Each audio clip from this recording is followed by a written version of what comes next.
Hello everyone, welcome to the series on oral habits. In this video, we will learn about mouth breathing habit, its classification, clinical features, diagnosis and management. Mouth breathing refers to habitual respiration through the mouth instead of nose. It can be classified as anatomic, obstructive or pathological, and habitual. Anatomic mouth breathing occurs in individuals with short upper lip or proclined upper anterior teeth, which does not permit complete closure without undue effort. In obstructive mouth breathing, individuals have an increased resistance or complete obstruction of normal airflow through the nasal passage. It can occur due to enlarged nasal turbinates, adenoids or tonsils, deviated nasal septum, nasal polyps, obstructions in the bronchial tree, obstructive sleep apnea, and other causes. Habitual mouth breathing refers to continuous breathing through the mouth by force of habit even after removal of the etiology. Coming to the clinical features, systemic findings include pigeon chest appearance, low-grade esophagitis, abnormal blood gas constituents, and no purification of the inspired air. Pigeon chest refers to a chest wall deformity in which the sternum protrudes anteriorly. What happens here is that there is no nasal resistance and hence mouth breathing is not as deep as nasal breathing, and the diaphragm and intercostal muscles do not perform much work to create negative pressure and promote airflow into the lungs. This leads to insufficient expansion of the lungs and interfere with chest development, resulting in postural defects. Intraorally, there is retroclination of upper and lower incisors, posterior cross bite, tendency towards an open bite with flaring of incisors and decrease in overbite, gingivitis in upper anterior segment, and narrow palatal and cranial width. Also, mouth breathing is characterized by adenoid facies. The term was coined by C.V. Thomas to describe the dentofacial changes associated with chronic nasal airway obstruction.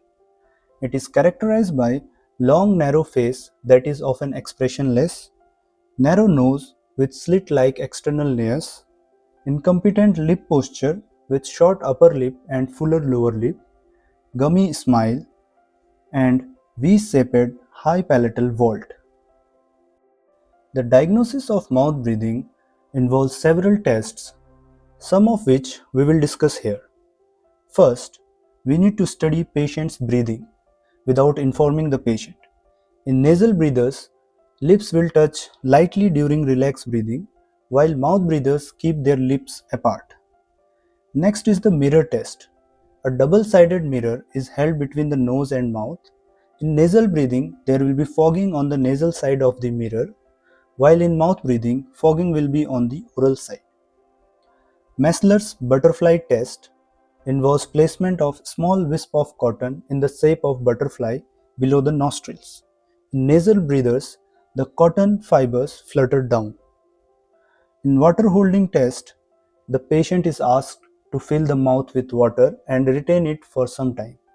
Mouth breathers will be unable to hold the water, that is, keep their mouth closed for more than 2 minutes. Now coming to the management part. Mouth breathing should be treated during the mixed dentition period to prevent or correct any adverse effect on occlusion. The management involves elimination of cause, prevention of habit, correction of malocclusion, and symptomatic treatment.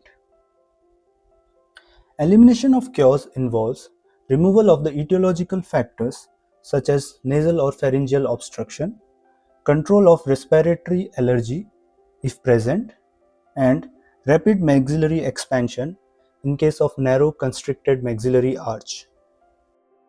Prevention of mouth breathing can be achieved through exercises such as breathing exercise, lip exercise, playing a wind instrument, button pull exercise, and tug of war exercises.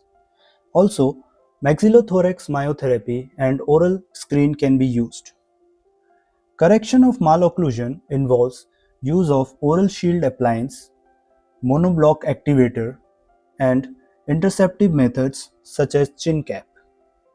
And finally, in the symptomatic treatment, the gingiva should be restored to normal health by coating with petroleum jelly and correcting any periodontal defects that have occurred due to the habit. So that was all about mouth breathing. For more information on the topic, you can download our app where we have uploaded detailed notes on oral habits. In the upcoming video, we will look into another oral habit. Till then, if you found the video helpful and informative, then do like the video, share it with your friends and subscribe the channel for more such content.